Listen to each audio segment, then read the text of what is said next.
आप सभी का समीक्षा इंस्टीट्यूट में ऑफलाइन ऑनलाइन स्वागत करता हूं। और जैसा कि आप लोग डिस्प्ले पर देख रहे हैं कि आज हम लोग किस टॉपिक पर डिस्कशन करने वाले हैं, तो स्थानीय सरकार का दूसरा पार्ट है क्या, नगर पालिकाएं, है ना। तो आज हम लोग जिस पर डिस्कशन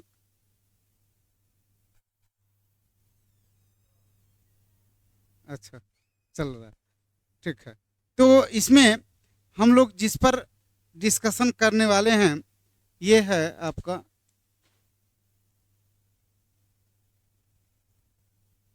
नगर पालिकाएं। ये मैंने बताया ना, स्थानीय सरकार का ही दूसरा भाग है। स्थानीय सरकार के दो पार्ट्स थे। एक पहला क्या था, पहला ग्रामीण और दूसरा शहरी, ठीक है ना। तो ग्रामीण को ही हम लोग क्या बोलते हैं, पंचायती राज। पंचायती राज, और ये हम लोग डिस्कस कर चुके हैं पिछले क्लासेज में। तो आज हम लोग डिस्कस करेंगे इसके दूसरे भाग पे। किस पर, दूसरे भाग पे, यानी जो शहरी निकाय हैं, जो शहरी निकाय हैं इस पर हम लोग डिस्कस करेंगे। तो ये देखना, भारत में जो सबसे पहले नगर निगम की स्थापना हुई थी वो हुआ था 1687 में। 1687 में कहाँ पे, मद्रास। कहाँ पे हुआ था, मद्रास में, जो जिसका नाम आज बदल के क्या हो गया है, चेन्नई। आज इसका नाम बदल के क्या हो गया है, चेन्नई। तो ये क्वेश्चन कभी कभी आपसे पूछ लिया जाता है कि भारत में सबसे पहले नगर निगम की स्थापना सर्वप्रथम भारत के किस शहर में हुआ था। तो इसका उत्तर क्या हो जाएगा, मद्रास। वो बात अलग है कि इसका आधुनिक नाम चेन्नई है। और ये कब हुआ था, 1687 में। फिर जब 1919 का अधिनियम आया था, 1919 का जब ये मॉन्टेग्यू जेम्सफोर्ड सुधार आया था, तो वहाँ पर भी इस क्षेत्र में कुछ कदम उठाए गए थे, है ना। लेकिन अगर संवैधानिक तरीके से देखा जाए तो ये अच्छा ये है। तो देखिए, ये यहाँ पर सबसे पहले कौन सा है, ये भारत में 1687 में मद्रास नगर निगम की स्थापना की गई थी। ये देखना, ये आपका वेरी वेरी इम्पॉर्टेंट है ना, अक्सर ये एग्जाम में पूछा गया है ये। और फिर दूसरा जो मैं आपको क्लियर कर रहा था कि ये भारत शासन अधिनियम, जिसे हम ये मॉन्टेस्क्यू चेम्सफोर्ड सुधार भी कहते हैं, उसके द्वारा भी नगरीय प्रशासन के बारे में इस पर कुछ स्पष्ट प्रावधान किया गया था। देखो, दो चीजें होती हैं, एक शहर और एक ग्रामीण। जिसे आप अभी कहाँ पर हो, शहर में हो, किस शहर में, ग्वालियर में। और ग्वालियर शहर से जब बाहर निकलते हो तो देखना ग्वालियर का पूरा ग्रामीण एरिया आ जाता है, होता है ना ऐसा। तो दो तरीके का प्रशासन, एक तो शहर के लिए और एक ग्रामीण के लिए। तो ग्रामीण वाला मैंने आपको बताया था क्या क्या, 73वें संविधान संशोधन के द्वारा ग्राम पंचायत, फिर जनपद पंचायत और फिर जिला पंचायत, 3 लेवल पर बताया था मैंने आपको, है ना।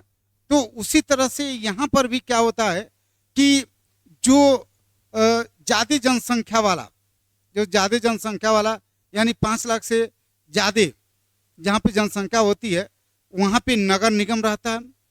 और जहाँ पे 5 लाख से कम और 3 लाख से ज़्यादा वहाँ पे होता है नगर पालिका परिषद। हालांकि एमपी में उसे नगर पालिकाएं, एमपी में क्या हो जाएगा, नगर पालिकाएं। और जो 3 लाख से कम और 20,000 से ज़्यादा और जो ग्रामीण से शहर में परिवर्तन हो रहा है, जो ग्रामीण से धीरे धीरे शहर में, अब देखते हो ना, पहले एक छोटा सा कस्बा होता है, फिर और दुकानें बढ़ते बढ़ते उसका क्या हो जाता है, धीरे धीरे और विस्तार होता चला जाता है, यानी ग्रामीण से धीरे धीरे वो शहर में परिवर्तित होता चला जा रहा है। तो उसे हम कहते हैं 74वें संविधान संशोधन में जो शब्द है नगर पंचायत, और आपके यहाँ एमपी में उसे बोलते हैं नगर परिषद। ठीक है, तो 3 वहां पर भी और 3 यहाँ पर। तो आज हम लोग इसी के बारे में डिस्कस करेंगे, है ना। तो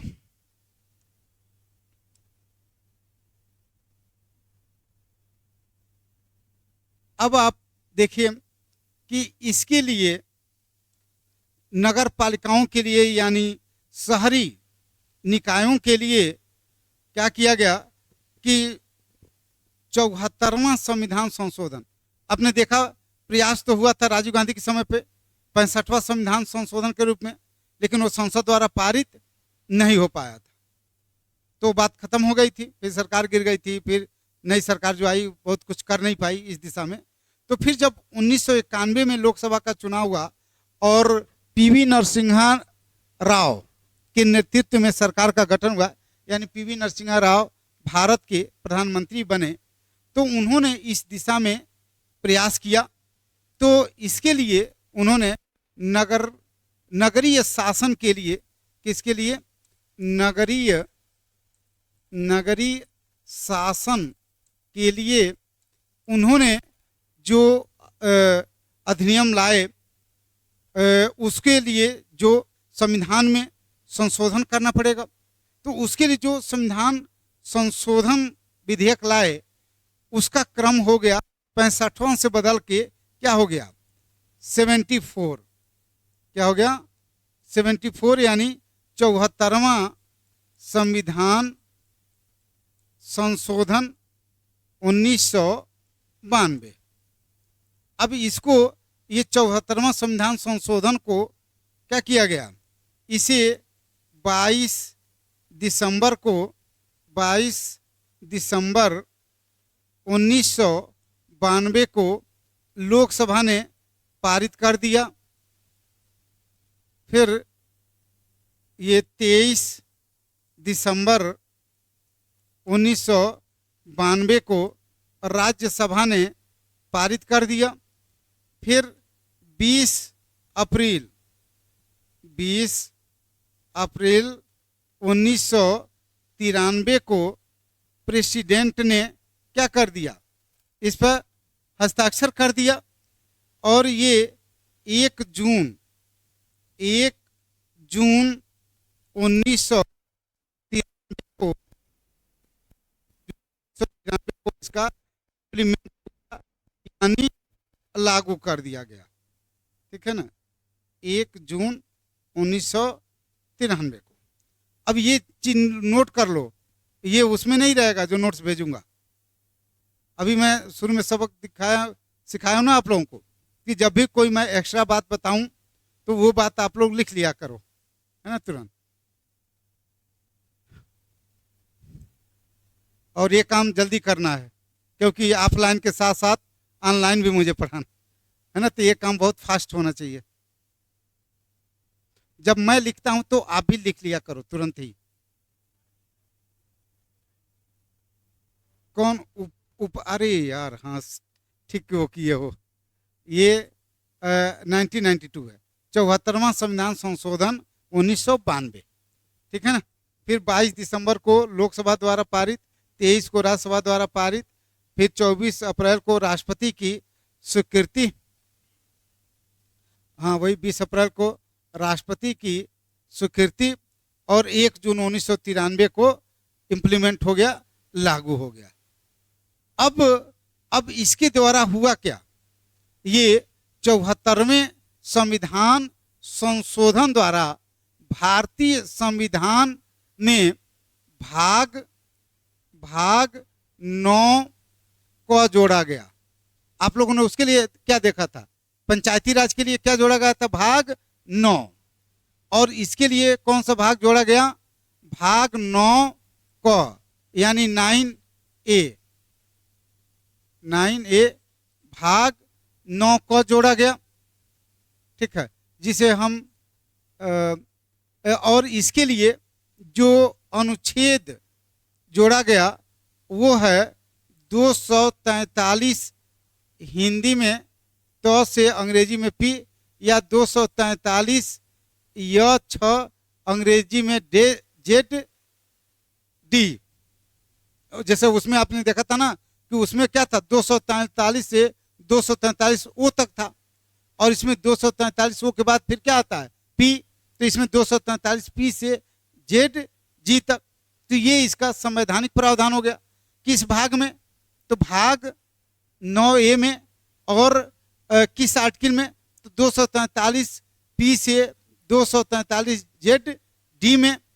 और इसके लिए एक अनुसूची जोड़ी गई, क्या, 12वीं, और इसका विषय क्या हो गया, इसका विषय हो गया नगर पालिकाएं, नगर पालिकाएं, नगर पालिकाएं। ये याद करना, ये अक्सर आपसे पूछ लेता है कि ये 11वीं अनुसूची में क्या है और 12वीं में क्या है। तो ये 11वीं अनुसूची में क्या था, पंचायतें, अंग्रेजी में पंचायतें, हिंदी में पंचायत, और इसमें 12वीं अनुसूची में क्या, नगर पालिकाएं। ये बात समझ में आ गई, इतनी बात समझ में आ गया सबको, ठीक। तो अब अगला है आपका,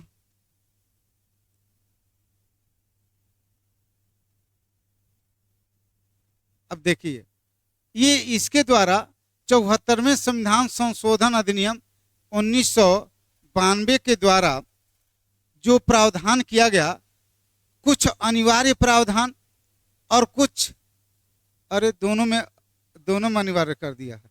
चलो इसको कर दो, ये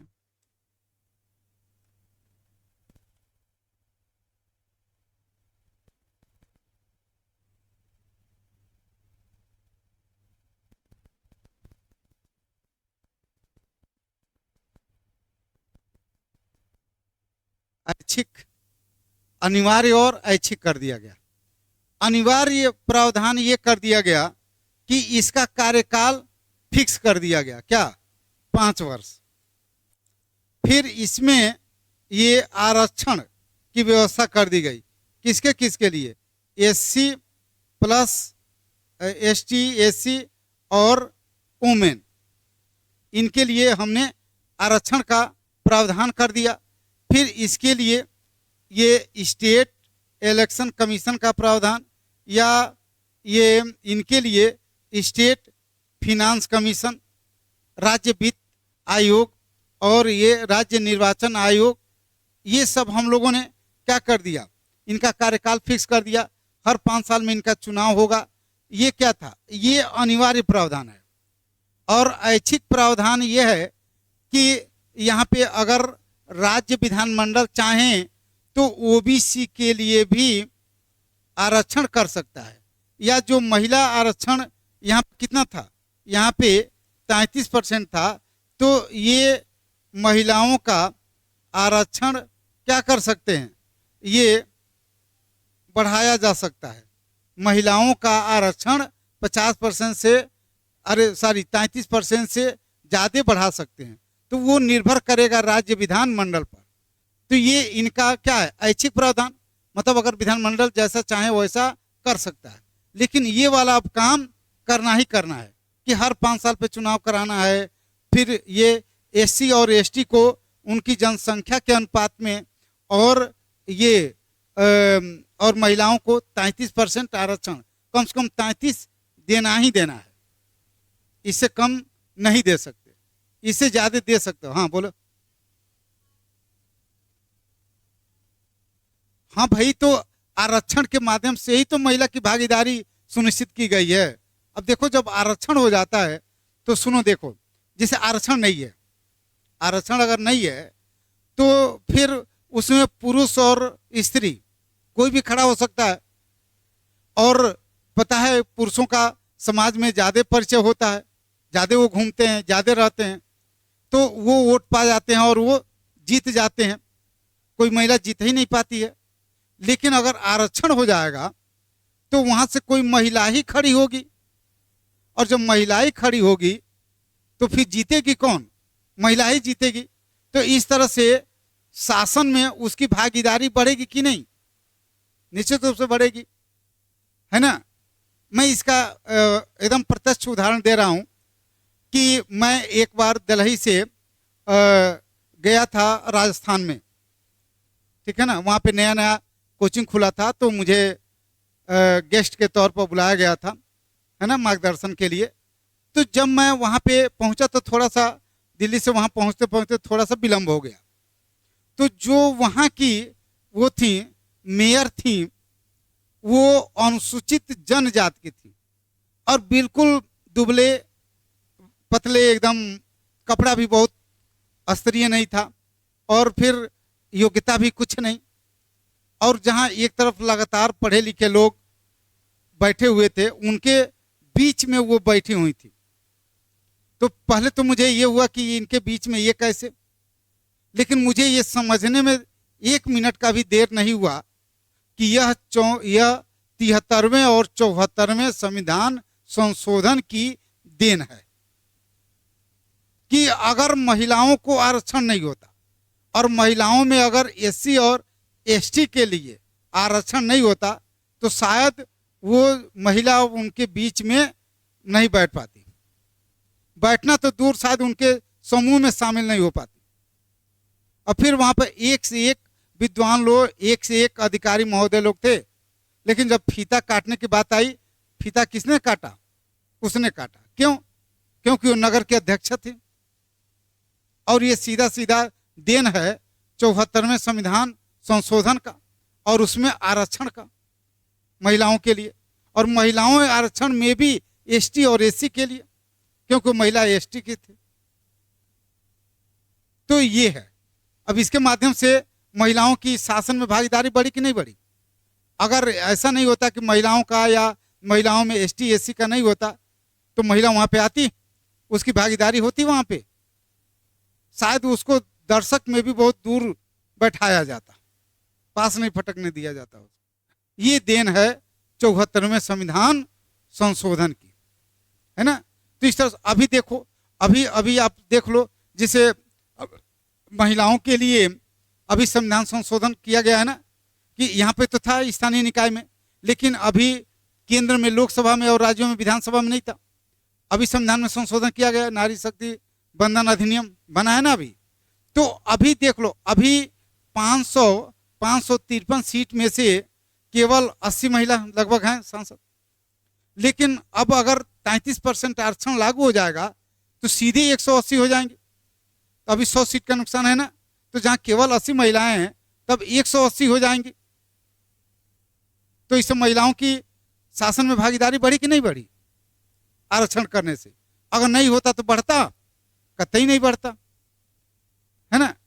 तो ये बात समझ। अच्छा, उसमें भी महिलाओं में भी आपको पता है कि उनमें भी एससी और एसटी, अगर केवल महिला आरक्षण हो सकता है जो अग्रणी जातियां हैं, जो आर्थिक रूप से संपन्न हैं, या कोई राज परिवार से हैं, जिनके पहले से ही परिवार में पहले से ही मंत्री, सांसद या विधायक रहे हो सकता है इसी परिवार की महिला है, तो वो तो उचित अभी महिलाओं के साथ न्याय नहीं होगा ना।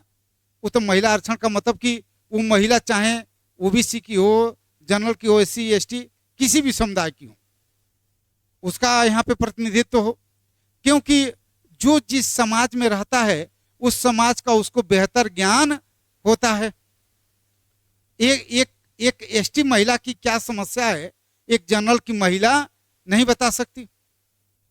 तो फिर वो उस समाज में रहती है, देखती है कि वहां पर क्या क्या समस्याएं हैं, तो संसद में अपनी आवाज उठाएगी कि उन महिलाओं के लिए, उनके विकास के लिए कौन कौन सी योजनाएं बनाई जाए। फिर यहाँ योजना बनेगा, फिर वहां पे जाके क्या होगा, लागू होगा, और उन महिलाओं का कल्याण होगा, उनका विकास होगा, उनकी भागीदारी बढ़ेगी, मुख्य धारा में शामिल होंगी। तो इतना सारा उद्देश्य होता है उसके पीछे, ठीक है। तो इसके द्वारा क्या आपने देखा, क्या क्या अनिवार्य प्रावधान है और क्या ऐच्छिक प्रावधान है, ये बात समझ में आ गया था। ठीक है, तो आगे देखते हैं हम लोग। अब अगला है आपका, ये देखिए अनिवार्य प्रावधान में, अनिवार्य प्रावधान में क्या क्या है कि नगर पालिका का गठन करना, नगर पालिका का गठन करना। दरअसल जब ये नहीं था तो कभी गठित होता था, कभी गठित नहीं होता था। फिर इनका 5 वर्षों का कार्यकाल निश्चित कर दिया गया, इनका 5 वर्षों का कार्यकाल निश्चित कर दिया गया। अब इनका विघटन क्या होगा, 5 वर्ष के बाद होगा। फिर अगर किसी भी कारण से अगर 5 वर्ष के पहले इनका विघटन हो जाता है तो 6 माह के अंदर इनका चुनाव कराना क्या होगा, अनिवार्य है, बाध्यता है। मतलब कोई भी जगह 6 माह से ज्यादा समय तक रिक्त नहीं हो सकती है ना। जब ये नहीं था तो एक बार हो गया तो वही लगातार चलते रहता था, या विकसित हो गया तो वैसे पड़ा रहता था। लेकिन अब ऐसा नहीं होगा 74वें संविधान संशोधन के बाद। अब एक तो उनका कार्यकाल 5 वर्ष फिक्स हो गया, और यदि समय पूर्व विघटन होता है तो 6 माह के अंदर उनका चुनाव कराना अनिवार्य है। ठीक है, फिर यह है कि प्रत्येक 5 वर्ष पर एक वित्त आयोग, स्टेट, अभी मैंने लिखा था ना उसमें, ये स्टेट फिनांस कमीशन, अभी इसके पहले भी लिख के समझाया था कि अब एक राज्य वित्त आयोग का गठन करना अनिवार्य है, जो क्या करेगा, जो राज्य से इनके लिए देने के लिए करों में हिस्सेदारी निर्धारित करेगा, तय करेगा कि कितना हिस्सा इनको दिया जाए। जैसे अभी इसके पहले आप देख रहे थे ना, जब हम लोग ग्रामीण वाला पढ़ रहे थे, तो ये चाहे वो जिला पंचायत या जनपद पंचायत या फिर आपका ये ग्राम पंचायत, तो तीनों के लिए राज्य सरकार दे रही थी ना इनको फंड। तो वो कितना करों में से कितना हिस्सा इनको दिया जाएगा इसका निर्धारित वहां पे कर रहा था राज्य वित्त आयोग। उसी तरह से जो 3 ये हैं, नगर निगम, नगर पालिकाएं और नगर परिषद, इनको कितना हिस्सा दिया जाएगा करों में से, ये कौन निर्धारित करेगा, यही राज्य वित्त आयोग करेगा। तो इसके लिए राज्य वित्त आयोग का गठन करना ये क्या है, अनिवार्य प्रावधान है। ठीक है, फिर आपका है,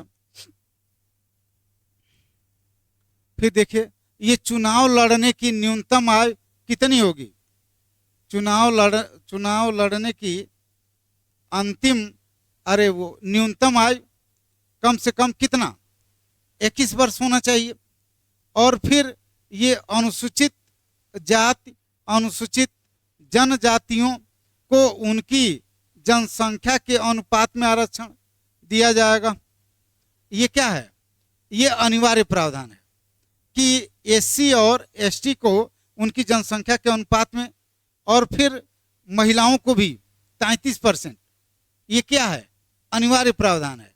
या जो जिला योजना समिति बनेगी, इसमें 4/5 स्थान ऐसे व्यक्तियों से भरा जाएगा जो जिला पंचायत तथा नगर पालिका के निर्वाचित सदस्य हों। तो ये सब अनिवार्य प्रावधान है, इसको लागू करना ही है। इसमें राज्य का विधानमंडल कोई छेड़छाड़ नहीं करेगी। ये जैसा 74वें में है बिल्कुल उसी को लागू करना है। इसमें राज्य सरकार कोई हस्तक्षेप नहीं करेगी, इसमें कोई परिवर्तन नहीं करेगी। लेकिन वहीं आप देखो, वहीं वो 2 अधिकार है उसके पास कि वो महिलाओं का आरक्षण 33% से बढ़ा के कितना भी जितना कहें कर सकती है। तो अभी देख रहे हो ना, आपके मध्य प्रदेश में 50% कर दिया गया, या बिहार में या अन्य कुछ राज्यों में ये बढ़ा के 50%। और दूसरा कि ओबीसी को आरक्षण देना है कि नहीं देना है, ये भी राज्य विधानमंडल के विवेक पर है, दे भी सकती है और नहीं भी दे सकती है। लेकिन इसमें वो कोई परिवर्तन नहीं कर सकती है, इतना उनको करना ही करना है। अब अगला है आपका, अब देखिए ये महानगर योजना महानगर महानगर योजना समिति का गठन करना और इसमें कम से कम 2/3 ऐसे व्यक्तियों को के लिए रखना जो नगर पालिका तथा ग्राम पंचायत। अब देखना, यहीं पर ग्वालियर में आप लोग हो ना, तो ग्वालियर में दोनों चीजें मिलेंगी आपको, नगर निगम भी मिलेगा और जिला पंचायत भी मिलेगा। दोनों काफी से यहीं पर है ना, आप देख लेना, नगर निगम का इधर है और उसका शायद उधर ठाटीपुर साइड में है, दोनों का है। तो जो ये महानगर योजना समिति जो बनेगी, इसमें क्या होंगे, कम से कम 2/3 मतलब 2/3 ये नगर पालिका और पंचायत के लिए जो सदस्य निर्वाचित हैं उनमें से बनेंगे। तो ये टोटल फैक्ट है, ये क्या है, फैक्ट है। और इसको ऐसे ही एज इट इज, मतलब जैसा है वैसा ही आपको याद करना पड़ेगा, इसमें कंसेप्ट नहीं है, ये टोटल फैक्ट है। और मजे की बात यह है कि ऐसे प्रश्न आपसे पूछ लिया जाता है, और खासकर यूपीएससी में, थोड़ा स्टेट पीसीएस पे तो ज्यादातर उससे आता है, लेकिन यूपीएससी के स्तर पे यहाँ से सीधे सीधे पूछ लिया जाता है, या कई बार तो स्टेट पीसीएस में भी पूछ लिया गया है।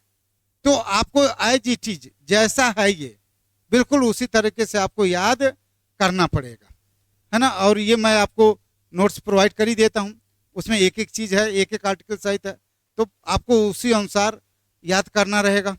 अभी इसका मैं भेजूंगा, अभी इसका नहीं भेजाऊंगा, इसका मैं भेजूंगा अभी आगे। अब अगला है,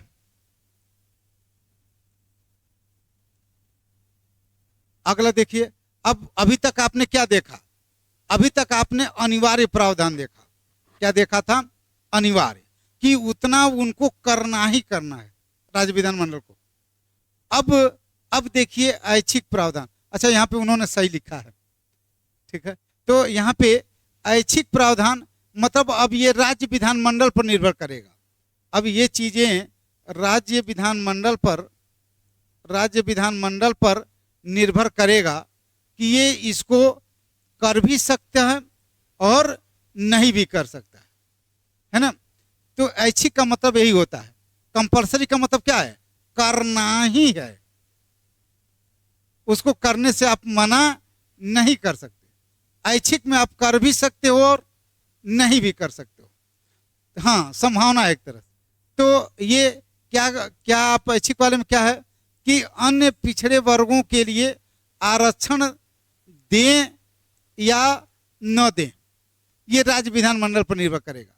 जबकि वहीं एससी एसटी और ओबीसी, एसटी एससी और वुमेन महिलाओं को आरक्षण देना ही देना है। एससी एसटी को जनसंख्या के अनुपात में और महिलाओं को कम से कम 33%, वो इससे ज्यादा भी दे सकते हैं, ठीक है, जैसा कि आपके मध्य प्रदेश में दिया भी है 50% तक, अभी मैं बताया। अब देखिए ये, अब ऐसा देखिए वही बात ये आ गया निकल के यहाँ भी कि महिलाओं के लिए 1/3 यानी 33% से अधिक आरक्षण देने का प्रावधान, वही बात जो मैं समझा दिया हूँ, वही बात यहाँ पे है ना। फिर ये 12वीं अनुसूची में उल्लिखित विषयों में से किसी विषय को देने या न देने की शक्ति। अब यहाँ पे मैं बता दे रहा हूँ, इसमें जहाँ 73वें वाले में 11वीं अनुसूची में कितने विषय थे, 29 विषय। वहीं ये 12वीं अनुसूची में कितने विषय हैं, 18। ये ग्रामीण वाले 29 विषय पर कानून बनाएंगे, लागू करेंगे, और ये नगर वाले यानी शहर वाले 12वीं अनुसूची में 18 विषय पर कोई कानून बनाएंगे और लागू करेंगे। तो ये 18 विषय, ये क्या हो सकता है, इसमें कोई विषय दे भी सकता है और नहीं भी दे सकता है, अपने पास भी रख सकता है। तो ये भी क्या है, ऐच्छिक, कि इसे कोई अगर 18 विषय तो देना ही देना है, अगर कोई और भी विषय देना चाहे तो ये राज्य विधानमंडल पर निर्भर करेगा कि वो इनको देता है कि नहीं देता है। नहीं तो 29 विषय पर उनको और 18 विषय पर ये शहरी वालों को देना ही है और इस पर एक कानून बनाएंगे और लागू करेंगे। ठीक है, तो अभी आप लोगों ने 74वें संविधान संशोधन के ऐच्छिक और ये अनिवार्य दोनों तरह के प्रावधान देखे। ठीक है, फिर अब आगे देखते हैं।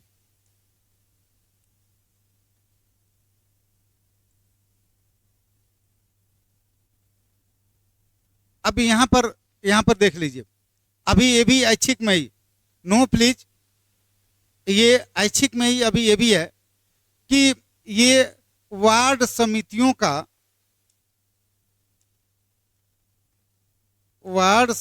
का गठन और उनकी संरचना, मतलब कि कितने वार्ड होंगे और उनकी संरचना, मतलब कितने उसमें अध्यक्ष सदस्य होंगे, इसका भी प्रावधान कौन करेगा?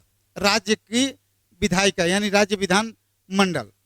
फिर इनके लिए इनके वित्तीय स्थिति को, मतलब नगर पालिकाओं के वित्तीय स्थिति के सुदृढ़ीकरण करने के लिए भी प्रावधान, यानी इनको करारोपण की शक्ति देने अथवा न देने की शक्ति, क्योंकि अगर ये नहीं देगा तो फिर ये कर आरोपित कर ही नहीं सकते, तो कर वो गहाने का सवाल ही नहीं होता है। तो जब ये राज्य की विधानमंडल, ये नगर पालिकाओं को जो तीन है, क्या क्या, नगर निगम, नगर पालिकाएं और नगर परिषद, इन तीनों को ये अधिकार दे ताकि ये भी कर लगाएं और कर का कलेक्शन करें, ताकि इनकी वित्तीय स्थिति सुदृढ़ हो, स्ट्रांग हो। क्योंकि कोई भी नीति कितनी भी अच्छी क्यों ना हो, क्या बिना पैसे के लागू करना संभव है? क्या बिना धन के लागू नहीं किया जा सकता? बिना फंड के लागू नहीं किया जा सकता। तो इनके लिए करारोपण करने की शक्ति कौन देगा? राज्य का विधानमंडल देगा। फिर अगला है,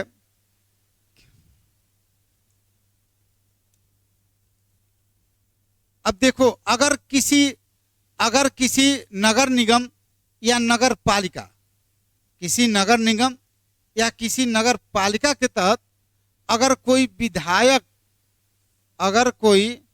विधायक या सांसद या कोई ऐसा व्यक्ति जिसे नगर पालिका के प्रशासन का विशेष अनुभव हो या अनुभव रखता हो, तो ऐसे व्यक्तियों को नगर पालिकाओं में स्थान दे या न दे, ये इन पर निर्भर करता है।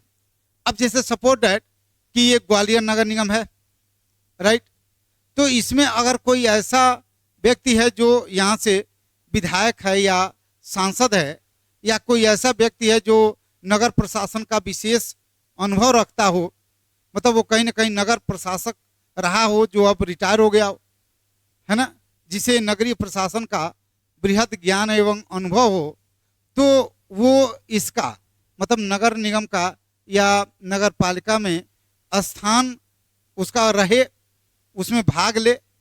ऐसी व्यवस्था राज्य विधानमंडल कर सकती है या नहीं कर सकती है, ये टोटल उसका क्या है, ऐच्छिक शक्ति है, अनिवार्य नहीं है। वो ऐसा कर भी सकती है और ऐसा नहीं भी कर सकती है। अगला है आपका, अब देखिए आपका ये 74वां संविधान संशोधन 1992 के अधिनियम। तो मैंने अभी आपको समझाया था ना कि इसमें क्या क्या किया गया था।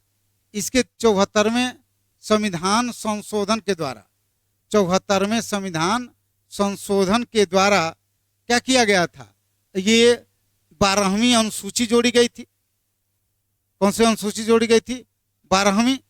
और भाग क्या जोड़ा गया था? 9A या कम। और ये अनुच्छेद 243P से Z D तक था ना, ये 243, ये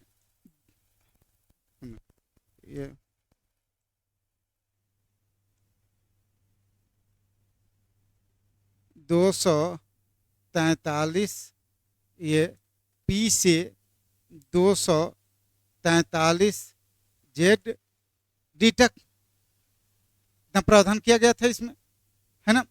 अब इसके द्वारा हम एक एक को देखेंगे। तो इसमें इसकी शुरुआत, उसकी शुरुआत कहाँ से, 243 से 243 ओ तक था। वो ग्रामीण वाला था, ग्राम पंचायत, क्षेत्र पंचायत, जिला पंचायत। और इसमें अब ये पी से लेकर जेड टी में किसके बारे में रहेगा, आपके नगर पालिका, नगर निगम, नगर पालिकाएं और नगर परिषद, ठीक है ना।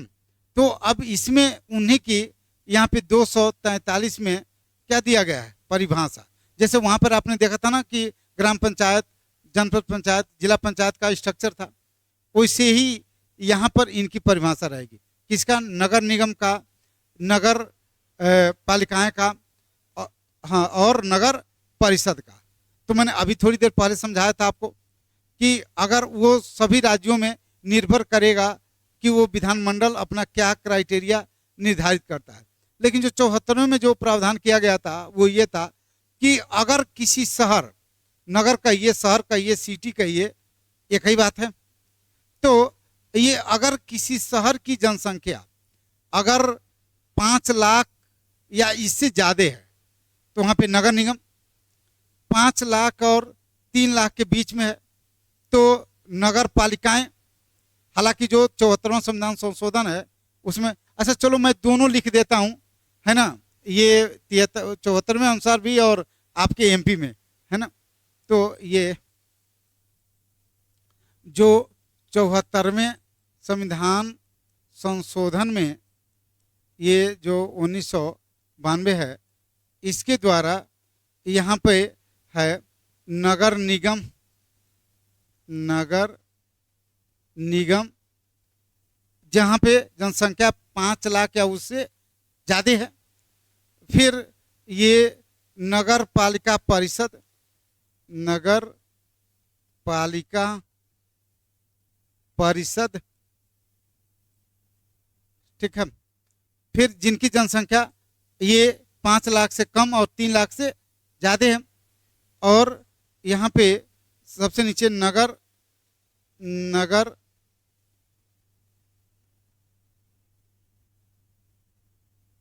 नगर पंचायत, ठीक है, जिनकी जनसंख्या ये 3 लाख से कम और 20,000 से ज़्यादा, और जहाँ की 80% जनसंख्या कृषि से अलग कार्य करती हो, है ना। तो वहाँ पे क्या रहेगा, नगर पंचायत। अब इसी के समकक्ष आपके एमपी में क्या हो जाता है, एमपी में तो नगर निगम, यहाँ पर भी क्या है, यहाँ पर भी यही रहेगा, नगर निगम, नगर निगम। यहाँ पे नगर पालिकाएं, नगर परिषद की जगह नगर पालिकाएं, नगर पालिकाएं, और नगर पंचायत की जगह क्या, नगर परिषद, नगर परिषद। बात समझ में आ गई, बात समझ में आ गया। तो ग्वालियर क्या है, एक नगर निगम है, जबकि वहीं दतिया, दतिया क्या है, नगर पालिकाएं। और कोई ऐसा जगह बताओ जो इससे भी छोटा हो, क्योंकि मैं यहाँ का तो हूँ नहीं। हाँ, भांडेर, हाँ नहीं, भांडेर में होगा, है ना, वहाँ पे देखना नगर परिषद। जैसे आप जब सुनो, जब किसी शहर में, जब, अरे चुप नहीं, आपस में डिस्कस मत करो। जब आप किसी शहर में प्रवेश करते हो, किसी शहर में जब आप प्रवेश करते हो तो देखना वहाँ शुरू में ही लिखा रहता है कि जो भी उस शहर का नाम है उस पर वो रहेगा कि ग्वालियर नगर निगम आपका हार्दिक स्वागत करता है। तो मतलब समझ जाना कि वहाँ से उसकी सीमा शुरू हो गई। इसी तरह अगर नगर पालिका है तो ऐसे लिखा रहेगा कि फलाने नगर पालिका में आपका हार्दिक स्वागत है। या अगर नगर परिषद है तो वहाँ पर लिखा रहेगा कि नगर परिषद में आपका हार्दिक स्वागत है। जैसे इधर आप चले जाओ, ये लहार है या सेवड़ा, हाँ लहार है या सेवड़ा है, ये सब क्या है, ये नगर परिषद है ना। ये धीरे धीरे ग्रामीण से शहर में परिवर्तित हो रहे हैं और यहाँ की 80% जनसंख्या अब कृषि कार्य न करके क्या कर रही है, ये व्यापार कर रही है ना, तो उसमें लगी हुई है। ऐसी जगह को हम क्या कहेंगे, नगर पंचायत 74वें के अनुसार, और मध्य प्रदेश में इसके अनुसार क्या, नगर परिषद। मैंने ये बताया था ना कि ये 3 टियर होगा, ऐसा 74वें में है, लेकिन इनका नाम कोई राज्य की विधानमंडल जो भी नाम देना चाहे नाम दे सकती है। तो आप देखिए ये तो वही नाम है जैसा वहाँ है वैसे ही यहाँ पे है, लेकिन इसमें थोड़ा सा इसने, यहाँ नगर पालिका परिषद है तो यहाँ नगर पालिकाएं हैं, यहाँ नगर पंचायत है तो यहाँ पे नगर परिषद है। यूपी में एकदम जैसे 74वें में है वैसे ही वहाँ पर है ना, तो वो राज्य अपने तरीके से इसके नाम में परिवर्तन कर सकती है, ये भी अच्छी एक तरह से। तो इसकी इन्हीं सब की परिभाषा जो मैंने अभी बताया, ये इसकी क्या हो गई परिभाषा, और ये कहाँ पे, अनुच्छेद 243 पी में।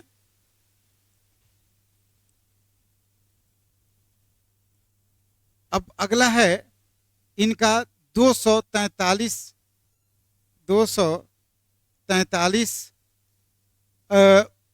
थ या क्यू, ओ के बाद अब आपका क्या आता है, पी। ओ वो तो उसमें था, अब पी के बाद क्या, क्यू आ गया, और इसमें अब नगर पालिकाओं का क्या हो गया, गठन हो गया। तो अब इसमें इनका क्या क्या होगा, नगर निगम, नगर पालिकाएं और नगर परिषद, और इसकी संरचना क्या हो जाएगी कि ये अध्यक्ष और सदस्य।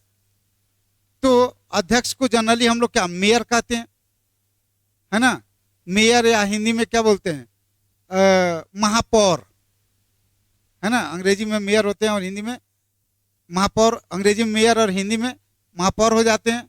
और जो सदस्य होते हैं उनको हम क्या बोलते हैं, पार्षद, ठीक है। तो किसी भी शहर की जनसंख्या को देखते हुए वहाँ पे ये जो अध्यक्ष होगा वो तो फिक्स है एक, लेकिन कितने पार्षद होंगे ये निर्भर करेगा उस शहर की जनसंख्या पर, ठीक है।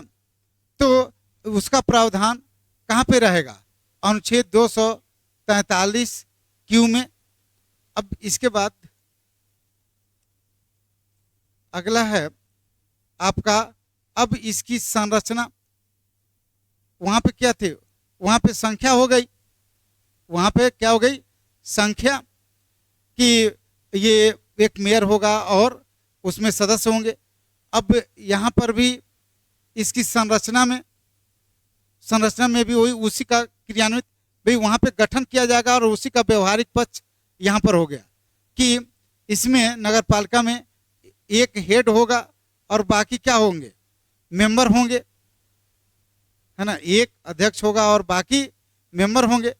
और फिर यहाँ पर वही बात कि कितने उस शहर की कितनी जनसंख्या है उसी पर ये इसका कितने सदस्य, अध्यक्ष तो हमेशा एक ही होता है लेकिन मेंबर उस पर निर्भर करेगा। अच्छा, एक बात और भी मैं आपको बता दूं, ये गठन और संरचना से संबंधित है कि ये प्रयास ऐसा किया जाएगा कि जो काउंसलर बनेगा वो समान जनसंख्या का प्रतिनिधित्व करे। क्या करे, समान जनसंख्या का प्रतिनिधित्व करे। ये नहीं कि एक पार्षद जो चुन के आया है वो 1000 की जनसंख्या का प्रतिनिधित्व कर रहा है, दूसरा 2000 का कर रहा है, तीसरा 3000 का कर रहा है। ऐसा नहीं होगा, ऐसा नहीं होगा। ये जो भी काउंसलर आएगा वो समान जनसंख्या का प्रतिनिधित्व करेगा। तो ये पूरे राज्य के स्तर पे जितने शहर हैं, जितनी जनसंख्या है, उसके हिसाब से पूरा डाटा रहता है गवर्नमेंट के पास, और उसी हिसाब से उनका ऐसा डिवीजन किया जाता है कि सभी का एक जैसा। जैसे अभी ग्वालियर में देखो 68 पार्षद हैं, कितने हैं, अभी चुनाव हुआ था ना पिछले साल, यहाँ पूरे मध्य प्रदेश में हुआ था। तो हम लोग पूरे मध्य प्रदेश छोड़िए, ग्वालियर की बात करते हैं, है ना। तो ग्वालियर में कुल कितने, एक मेयर और 68 क्या हैं, काउंसलर हैं। तो जो 68 काउंसलर हैं वो समान जनसंख्या का प्रतिनिधित्व करेंगे। ये नहीं कि एक ज़्यादा का करेगा और एक कम का करेगा। अभी अभी आप लोगों को मैं एक आध मैं बता दे रहा हूँ कि अभी जो वार्ड संख्या ये 18 था, इसमें देखिए चूंकि अभी आबादी उधर बस रही है, तो बहुत ज़्यादा आबादी नहीं थी, तो वहाँ क्षेत्रफल ज़्यादा था। और यहीं जो बाड़ा वगैरह का एरिया है या जो इधर सिंधे की छावनी वगैरह जहाँ पे बहुत घनी बस्ती है, तो वहाँ पे क्षेत्रफल से कम रहेगा लेकिन जनसंख्या उतना ही, इधर क्षेत्रफल ज़्यादा रहेगा लेकिन जनसंख्या इसी के बराबर है ना, क्योंकि वहाँ पे दूर दूर लोग बैठते हैं, यहाँ पर करीब करीब है। तो सभी पार्षद समान जनसंख्या का प्रतिनिधित्व करेंगे, ये नहीं कि कोई ज़्यादा का करेगा और कोई कम का करेगा। बात समझ में आ गई? तो उसका ये जब भी ऐसा किया जाता है तो ये पहले उस नगर की जनसंख्या ले लिया जाता और उसी डाटा के आधार पे इनका डिवीजन किया जाता है। बस ये प्रयास किया जाता है कि प्रत्येक सदस्य लगभग समान जनसंख्या का प्रतिनिधित्व, 2 4 5 10 20 इधर उधर हो सकता है ना, लेकिन प्रयास यही करना चाहिए कि लगभग समान जनसंख्या का प्रतिनिधित्व करे। और ये पूरे भारत में ऐसा होगा। ये भले मैंने आपका एमपी का बताया लेकिन ये पूरे भारत में ऐसे ही होगा, ठीक है ना, क्योंकि जो ये नियम बनाया गया है ये पूरे भारत के लिए बनाया गया है ना। अब ये है कि पूरे भारत में जनसंख्या हर प्रदेश की एक जैसी है क्या? नहीं। वहीं आप देख लो कि एक तरफ उत्तर प्रदेश सबसे अधिक जनसंख्या वाला राज्य है, वहीं सिक्किम सबसे कम, तो वो बात अलग है कि अपने हिसाब से, लेकिन वहां पर भी जो पार्षद आएंगे वो समान जनसंख्या का प्रतिनिधित्व करेंगे। वो बात है कि उनकी संख्या अधिक हो जाएगी, ठीक है। अब अगला है आपका ये, अब ये देखिए वही वार्ड समितियों का गठन, वार्ड समितियों का गठन ये कहाँ पे है? तो 243 यस यानी ध में है। और ये वार्ड समितियों का गठन करने का मतलब ये है कि यहाँ पर जितने वार्ड मेंबर चुन के आते हैं उनकी एक कमेटी बनाई जाती है, उनकी एक अलग अलग कमेटी बनाई जाती है कि कौन ये देखेगा कि शहर में सारी जगह उचित प्रकाश की व्यवस्था है कि नहीं। एक समिति ये देखेगी कि सारे सड़क गड्ढा युक्त हैं कि गड्ढा मुक्त हैं, वो देख लेगा। एक समिति ऐसी होगी जो ये देखेगी कि पर्याप्त शहर में सफाई हो रही है कि नहीं, उसका काम ये देखना हो जाएगा। एक समिति ऐसी हो जाएगी जो ये नगर निगम में जितने विद्यालय चल रहे हैं वो सही तरीके से वहाँ पे पढ़ाई हो रहा है कि नहीं, टीचर आ रहे हैं कि नहीं, आ रहे हैं तो समय से आ रहे हैं कि नहीं, अगर समय से आ रहे हैं तो सही ढंग से पढ़ा रहे हैं कि नहीं। तो ये अलग अलग क्या हो जाती हैं, समितियां बना दी जाती हैं और उनका कोई ना कोई कार्य दे दिया जाता है। अब उसका काम केवल वही देखेगा, क्योंकि अगर ऐसा न किया जाए तो किसी की कोई जिम्मेदारी ही नहीं होगी, है ना, सब एक दूसरे पर टालते रहेंगे। तो अगर मान लीजिए किसी की जिम्मेदारी है कि आपको नगर की स्वच्छता व्यवस्था देखनी है कि डेली सफाई हो रहा है कि नहीं, या कोई बीच सड़क पर कोई पशु मर गया है तो उसको नगर से बाहर निकाला जाए, नहीं तो वहाँ पे पूरा एरिया प्रभावित होगा, है ना, बैक्टीरिया होंगे, लोगों की तबीयत खराब होंगे, तमाम सारी दिक्कतें आएंगी, तो वो उसकी जिम्मेदारी होगी। तो इसलिए हम लोग जितने भी ये पार्षद चुन के आते हैं उनकी अलग अलग समितियां बना दी जाती हैं और उनको अलग अलग विषय दे दिया जाता है ना, वो उस पर काम करते हैं। जैसे याद करिए जब मैं संसद पढ़ा रहा था तो मैंने आपको 3 समिति पढ़ाया था ना, ये अनुमान समिति, लोक लेखा समिति और लोक उपक्रम समिति। संसद पढ़ा था तो बताया था ना। तो अनुमान समिति का क्या काम था आपने अलग देखा था, लोक लेखा समिति क्या करती है अलग देखा, लोक उपक्रम समिति क्या करती है अपने अलग अलग देखा था ना सबका। उसी तरह से यहाँ पर भी समितियां बना दी जाती हैं और सबका काम दे दिया जाता है, वो अपना अपना काम करते हैं। तो इसका प्रावधान कहाँ पे रहेगा? ये 243 के ध यानी एस में। अब जो अगला है वो है आपका आरक्षण। ये है आरक्षण। तो वहां पर देखिए ये ग्रामीण वाले में आरक्षण कहाँ था, किस आर्टिकल में? ग्रामीण वाले में, अरे वाह वेरी नाइस, अब छोटू का दिमाग चलने लगा। तो उसमें 73वें वाले में और ग्रामीण वाले में किस में था, तो 243 डी में था। और ये 74वें संविधान संशोधन में ये ग्रामीण, यानी ये तो ग्रामीण वाला हो गया, और ये क्या हो गया, शहर वाला हो गया। तो वहाँ पर भी 3 स्तर था, क्या, ग्राम पंचायत, जनपद और जिला, और यहाँ पे नगर पंचायत, नगर पालिकाएं और ये नगर निगम। तो इनमें भी क्या होगा, आरक्षण, रिजर्वेशन होगा। और इसका प्रावधान कहाँ पर है, तो 243 टी में। अब देखना, अब यही याद करने के लिए मैं आपको बता दे रहा हूँ कि अब ये स्थानों का आरक्षण याद करना आपका आसान हो जाएगा। अब ये करो ग्रामीण, ग्रामीण, और ये कर लो शहर। ग्रामीण के लिए किसमें, 243 डी में, और शहर के लिए किसमें, 243 टी में। ठीक है ना। तो एक जगह आरक्षण याद करो और दोनों के आर्टिकल अलग अलग। और यहाँ पर भी जो प्रावधान आप ग्रामीण में पढ़े थे वही प्रावधान शहर में भी रहेगा कि एससी और एसटी को, एससी और एसटी को उनकी जनसंख्या के अनुपात में, और महिलाओं के लिए 33%। हाँ, अगर उस राज्य का विधानमंडल चाहे तो 33% से बढ़ा सकती है।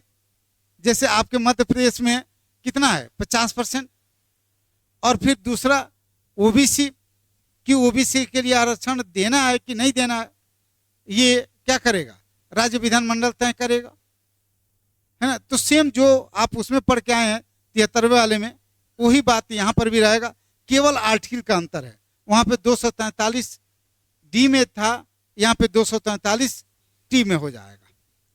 ठीक है ना। और ये किसी ने बनाया, ये किसी ने नहीं बनाया, बहुत अच्छा किए। हाँ, तो देख लो इधर, मैं बार बार उसका 10% आरक्षण भी है, आरक्षण नहीं है, ये आप ही का काम आसान किया हूँ, ताकि इस तरह से आराम से याद हो जाएगा, है ना। एक जगह आरक्षण कर लो, दोनों का एक जगह कर लो हमेशा के लिए। इसके लिए डी याद करो, उसके लिए टी याद करो, आसान हो गया आपका काम। अब इसमें ये एक बात और भी देखना है कि आरक्षण दोनों ही स्तरों पर होगा, मेंबर के भी स्तर पे और हेड के भी स्तर पे होगा। तो देखना कैसे, एक तो ये रहेगा, ये अगर 33% है, तो अगर वहाँ पे 30 काउंसलर, जिसे हम हिंदी में पार्षद कहते हैं, तो उसमें क्या होगी, कम से कम 10 महिलाएं होंगी, उसमें कम से कम 10 महिलाएं होंगी। और उन 10 महिलाओं में भी, वो महिला में भी क्या आरक्षण है, एक तो पुरुष की तुलना में महिला का आरक्षण, और महिलाओं में भी आरक्षण एससी और एसटी के आधार पे। तो एसटी और एससी को उनकी जनसंख्या के अनुपात में, तो जितनी उनकी रहेगी उसके हिसाब से उसमें महिलाएं हो जाएंगी। और इसी तरह मेयर, मान लो कि 30 कुल मेयर हैं, कुल 30 मेयर हैं, तो कम से कम 10 मेयर क्या होंगी, महिला होंगी। तो वो पहले ही, ये जब चुनाव कराना होता है इसका, तो वो डाटा रहता ही है, और ये पहले ही निर्धारित कर दिया जाता है कि इस बार का पुरुष रहेगा कि महिला रहेगा। और अगर महिला है तो जनरल है कि वो एसटी एससी के लिए आरक्षित है। तो यदि महिला है तो केवल महिला ही खड़ी होगी। अगर वो जनरल है और पुरुष है, तब तो पुरुष, महिला, एसटी कोई भी खड़ा हो सकता है, सबके लिए दरवाजा खुला है। लेकिन अगर वो महिला सीट आरक्षित है तो फिर सारी महिलाएं, जनरल की हों, ओबीसी की हों, एससी हों, कोई भी। लेकिन महिला में भी अगर वो निर्धारित कर दिया गया एससी के लिए या एसटी के लिए, तो केवल तब एससी और एसटी ही वहां से खड़ी होंगे, वही जीतेंगे। जैसे अभी उदाहरण दे रहा हूं, जो पिछले साल हुआ यहाँ पे, तो ग्वालियर की सीट महिला लेकिन जनरल था। तो अभी उसमें देखे ना, जो मिस्टर सतीश सिकरवार जो विधायक हैं, उनकी पत्नी मिस शोभा सिकरवार चुनी गई, और वो अगले 5 साल तक ग्वालियर नगर निगम की मेयर रहेंगी। तो मेरा ख्याल ये व्यवस्था समझ में आ गया। तो ये आरक्षण वाला जैसे 73 में है बिल्कुल वैसे ही यहाँ नगरी वाले में भी है। अंतर केवल आरटीएल का है कि वहां 243 डी में और यहाँ पे 243 टी में।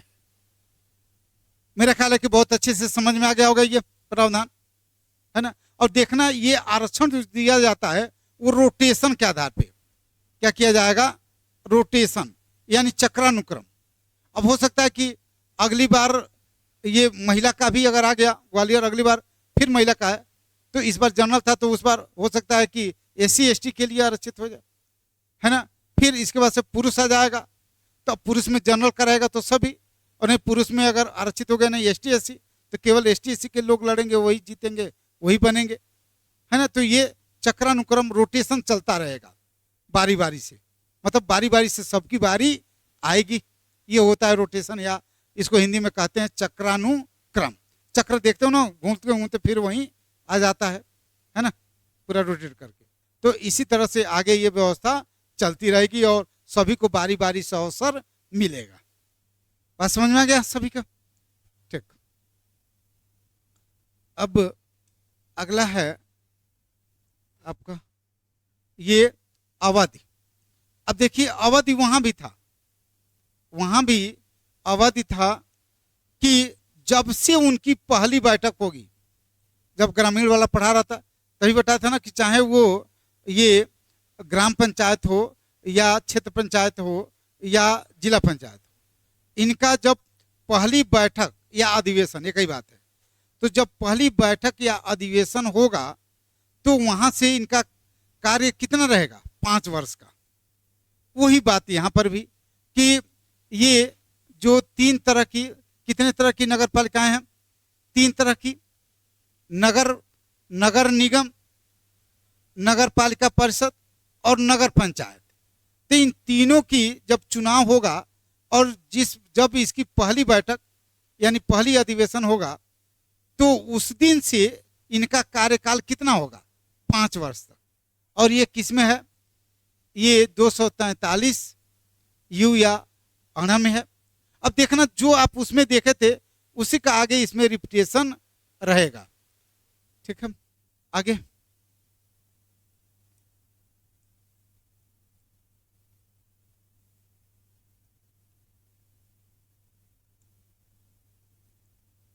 हाँ अच्छा अच्छा, अभी इतना ही तक बना ही था, ठीक है। अच्छा चलिए, तो हमारे टेक्नीशियन का टाइम हो गया, इशारा है कि टाइम हो गया है, तो आज की क्लास यहीं रोकते हैं। अब इससे आगे क्लास कल कंटिन्यू करेंगे हम लोग।